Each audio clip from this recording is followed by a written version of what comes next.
Iya, jumpa lagi dengan kami Yomat 081361740115.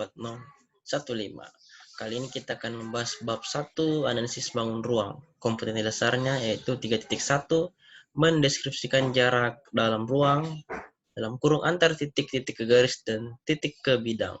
Tujuan pembelajarannya adalah setelah mempelajari bab ini, siswa diharapkan dapat mendeskripsikan jarak dalam ruang antar titik-titik ke garis dan titik ke bidang. Menentukan jarak dalam ruang antar titik, titik ke garis, dan titik ke bidang. Lanjut. Adapun yang menjadi materi pokok yaitu 1.1 yaitu pengertian titik, garis, dan bidang dalam ruang. 1.2 yaitu jarak dalam bangun ruang. 1.3 sudut dalam bangun ruang, khusus lintas minat dan kelompok peminatan. Peta konsepnya yang pertama adalah analisis bangun ruang. 1. Pengertian titik, garis, dan bidang dalam ruang. A titik, B garis, C bidang, D hubungan titik, garis, dan bidang. Jarak dalam ruang yang kedua, yaitu jarak dua titik, jarak titik ke garis, jarak titik ke bidang, jarak antar dua garis sejajar, jarak antara dua garis bersilangan, jarak antar garis dan bidang, jarak antar dua bidang yang sejajar. Yang ketiga adalah sudut dalam ruang. Sudut antar dua bidang, B adalah sudut antara dua garis lurus, C sudut antar garis dan bidang, D garis tegak lurus bidang. Next, selanjutnya 1.1 kita mulai membahas ya pengertian titik, garis, dan bidang dalam ruang. 1.1.1 yaitu pengertian dasar unsur-unsur dalam ruang. Bagian A titik. Titik biasanya dilukiskan dengan nokta atau tanda silang dan ditulis dengan huruf besar seperti A, B, C, dan seterusnya. Titik tidak mempunyai ukuran dan sering disebut benda berdimensi nol. B. Garis lurus. Garis dijumpai sebagai rusuk dari benda ruang, sebuah garis yang panjangnya tak hingga. Karena itu gambar sebuah garis biasanya dilukiskan dengan wakil dari garis itu. Pemberian nama sebuah garis dapat dilakukan dengan menuliskan wakilnya atau titik ujung garis itu. Suatu garis dapat dituliskan dengan huruf kecil seperti K, M, N. Garis merupakan benda berdimensi 1. Next. Contohnya ini. Ada garis K dinamakan garis K. Terus kita gambar A titik B dinamakan garis A, B. Selanjutnya.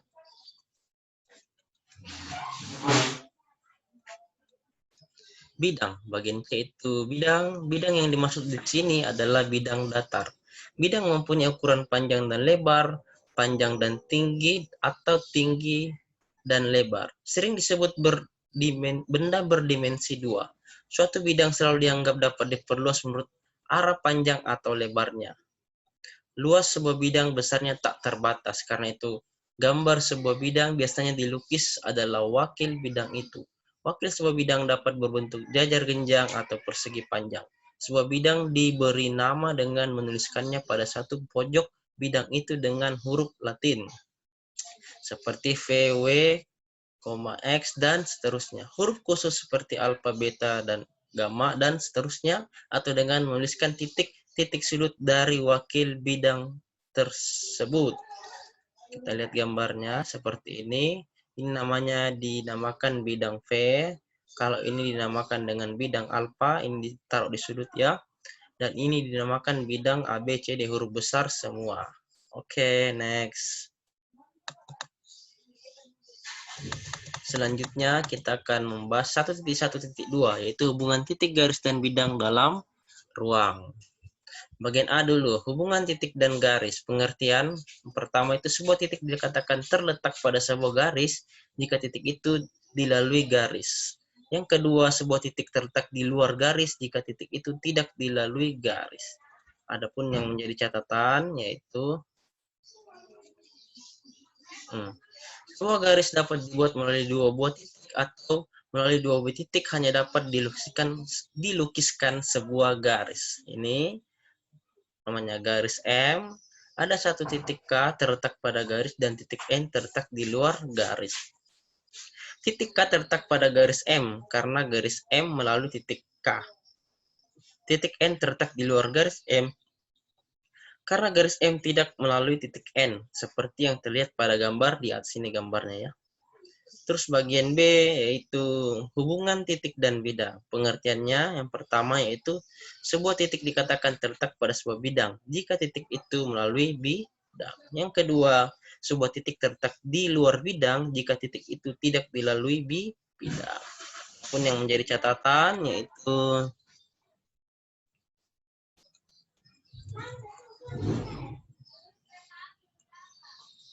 catatannya adalah ini. Pertama, melalui 3 titik sembarang paling sedikit dapat dibuat satu bidang. Yang kedua, melalui 3 titik yang tidak segaris hanya dapat dibuat satu bidang, atau sebuah bidang tertentu dapat dibuat melalui 3 titik yang tidak segaris. Yang ketiga, melalui 4 titik sembarang tidak dapat dibuat sebuah bidang. Nah, kita masuk ke contoh pertama.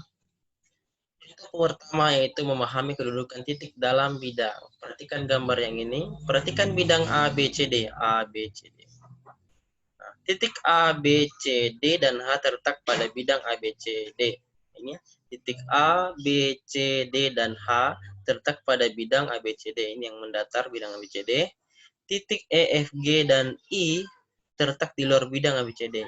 E, F, G, dan I terletak di luar bidang A, B, C, D. Karena dia di atas, sedangkan A, B, C, D ini adalah di bagian bawah. Begitu. Lanjut.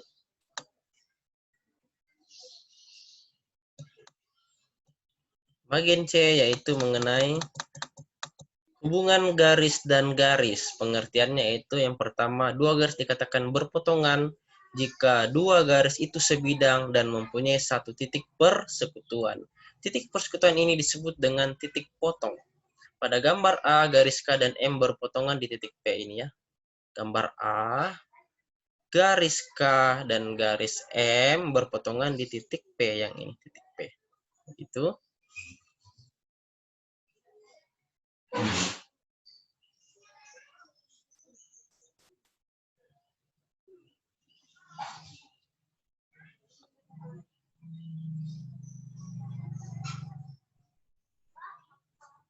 Nah, ini ya. Oke. Lanjut. Oke, mau saja. Oke. Dua garis dikatakan sejajar jika dua garis itu sebidang dan tidak mempunyai titik persekutuan. Pada gambar B, garis K dan M itu sejajar. Ini harusnya K kecil ya. Ini K kecil sejajar. Gitu.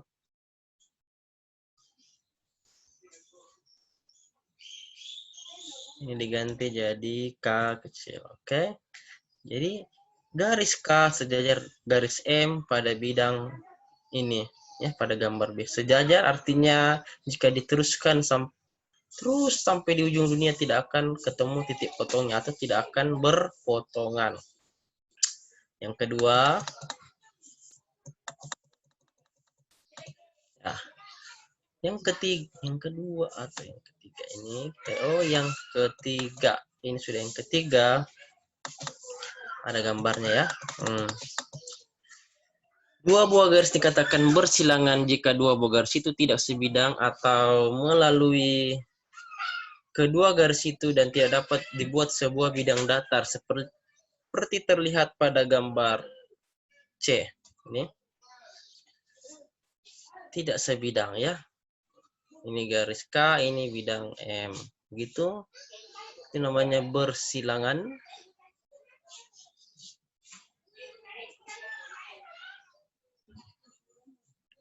Ini garis K. Oh, iya.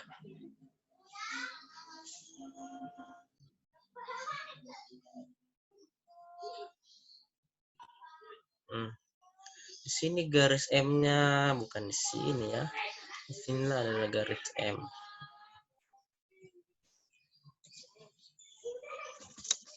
Ganti ini namanya garis M. Ya, ada itu. Ini maksudnya garis K tidak sebidang dengan garis yang berada di titik M. Ini bidang vertikal dan ini bidang datar. Ini namanya disebut garis bersilangan. Jadi garis K dan garis M bersilangan. Begitu. Catatannya, melalui dua garis yang sejajar atau berpotongan hanya dapat dibuat satu bidang. Tetapi melalui dua buah garis yang bersilangan tidak dapat dibuat sebuah bidang. Ya, karena berbeda bidang. Terus contoh kedua,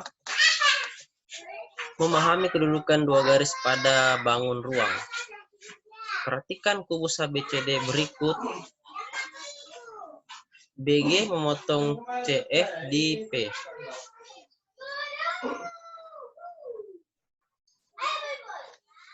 Ini ya, BG memotong CF di titik P. Terus yang kedua, AC sejajar EG. AC yang ini sejajar dengan EG, ini yang di atas, ini di bawah. Dan ketiga, AB menyilang DH. AB menyilang DH. AB yang ini menyilang dengan DH. DH kan ini vertikal, ini AB bidang datar. Terus yang ke D adalah hubungan garis dan bidang. Pengertian, sebuah garis dikatakan terletak pada bidang jika setiap titik pada garis terletak pada bidang. Sebuah garis dikatakan terletak pada bidang jika setiap titik pada garis terletak pada bidang. Ini ya, terletak pada bidang. Yang kedua, sebuah garis dikatakan memotong atau menembus bidang jika garis dan bidang itu mempunyai satu titik persekutuan dan titik itu disebut titik potong atau titik tembus. Kita pindah tempat dulu ya.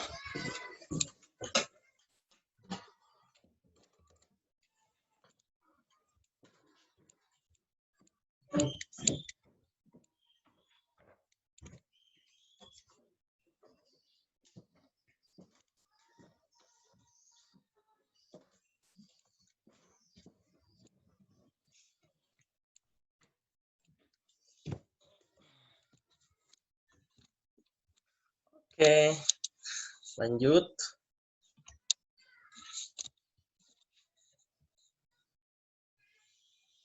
Yang ketiga, sebuah garis dikatakan sejajar bidang jika garis dan bidang itu tidak bersekutu pada titik pun, pada satu titik pun. Garis M sejajar bidang V. Ini garis M sejajar dengan bidang V. Ya, begitu. Contoh gambarnya. Terus contoh yang ketiga, yaitu kita akan memahami hubungan garis dan bidang dalam ruang. Ada gambarnya. Kita tarik ke atas dulu ya. Iya. Perhatikan kubus ABCDFG berikut yang ini. AC dan BD terletak pada bidang ABCD. AC dan BD terletak pada bidang datar ABCD. Gitu. Terus yang kedua, DH menembus bidang EFGH di H. Garis DH menembus bidang EFGH di titik H. Ya, ini ya. Garis DH menembus bidang EFGH, kan menembus di titik H. Yang ketiga, EG sejajar bidang ABCD. EG, yang ini EG, yang di atas menyilang sejajar dengan bidang ABCD. Ya, karena sama-sama mendatar. Terus bagian E, kita akan melihat hubungan antar dua bidang. Hubungan antar dua bidang, pengertiannya, dua bidang dikatakan sejajar jika kedua bidang itu tidak bersekutu pada satu titik pun. Nah, ini namanya sejajar ya. Dua bidang dikatakan sejajar, ini bidang V dan bidang W. Dikatakan tidak sejajar jika kedua bidang itu tidak bersekutu pada satu titik pun. Tidak ada titik persekutuannya. Begitu. Yang kedua, dua bidang dikatakan berpotongan jika kedua bidang itu mempunyai sebuah garis persekutuan atau garis potong. Ya. Jadi ini bidang W yang mendatar dan ini bidang P yang vertikal. Dia memotong di garis yang ini, VW, begitu ya. Contoh keempat, kita perhatikan contoh keempatnya. Ini, memahami kedudukan dua bidang dalam ruang. Perhatikan kubus ABCDEFG berikut ini. Yang pertama, bidang ABFE. Bidang ABFE ini, ABFE yang vertikal dan di depan, sejajar dengan bidang DCGH. Ini DCGH juga vertikal, tapi dia di belakang. Itu namanya sejajar. Yang kedua, bidang ABCD berpotongan dengan bidang BDHF. Bidang ABCD berpotongan dengan bidang BDHF. BDHF ini yang menyerongnya diagonal bidang tapi di dalam, berpotongan di garis BD. Gitu ya. Saya ulang, bidang ABCD mendatar berpotongan dengan bidang BDHF, ini yang di dalam, di garis BD. Gitu. Lanjut.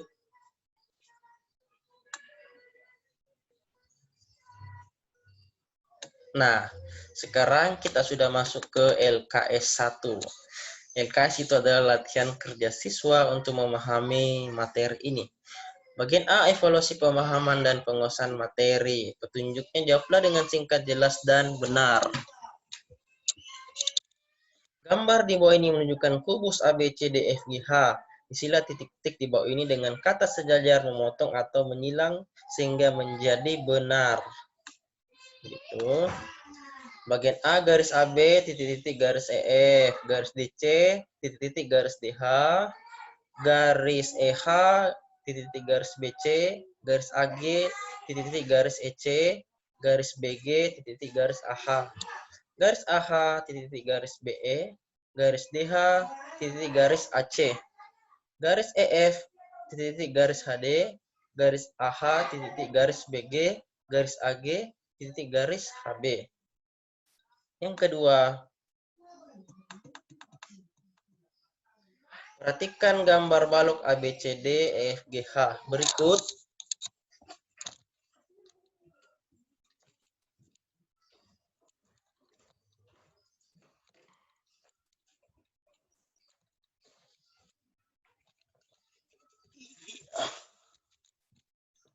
Oke, lanjut.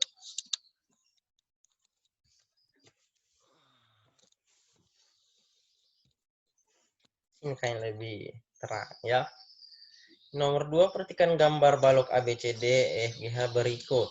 Lukiskan hubungan antar garis bidang pada setiap pernyataan berikut dan tentukan hubungannya. Jadi kita harus menggambar garis HD dan bidang BCGF. Garis HD, contohnya ini ya, garis HD dan bidang BCGF. BCGF ya, itu. B garis EG dan bidang ABCD, terus E garis FG dan bidang BGF, garis CE dan bidang CDF, garis AC dan bidang FGH, garis AC dan bidang BDHF, garis BD dan bidang CEF, garis BF dan bidang BEF, garis BG dan bidang BCGF, garis AH dan bidang BCHE. Yang ketiga, perhatikan gambar kubus ABCD FG berikut ini. Ada gambar kubus demikian. Tentukan hubungan kedua bidang di bawah ini. Ya. Tentukan kedua hubungannya. Bagian A, bidang A, B, E, F dan bidang D, C, G, H. Bagian B, bidang A, B, C dan bidang A, D, H, E. Bagian C, bidang B, F dan bidang C, H, G. Bagian D, bidang B, F dan bidang B, C, H, E. Bidang ADHE dan bidang DCH, bidang ADH dan bidang BCG, bidang ADH dan bidang BFHD, bidang BGF dan bidang BFE, bidang ADHE dan bidang BCGF, bagian D bidang FGH dan bidang BCGF. Nomor 4. Kita scroll lagi ke atas. Buatan guys. Nomor 4, nomor terakhir LKS-nya. Nomor 4, pada kubus ABCDFGH lukislah titik tembus CE pada bidang BDHF. Masih ada nomor 5 yang terakhir. Kubus ABCDFGH. Bagian A, berapa banyak titik sudut kubus? Bagian B, berapa banyak rusuk kubus? Bagian C, berapa banyak sisi bidang kubus? Bagian D, tulislah nama-nama bidang tersebut. Bagian E, gambarlah diagonal sisinya masing-masingnya. Bagian F, Berapa banyak diagonal pada tiap sisi kubus? Bagian G, berapa banyak diagonal sisi kubus seluruhnya? Bagian H, gambarlah diagonal ruang kubus itu. Bagian I, tulislah diagonal ruangnya. Bagian J, berapa banyak diagonal ruang kubus itu? Ya, selamat mengerjakan dengan tekun lengkap dan akan dikumpulkan segera.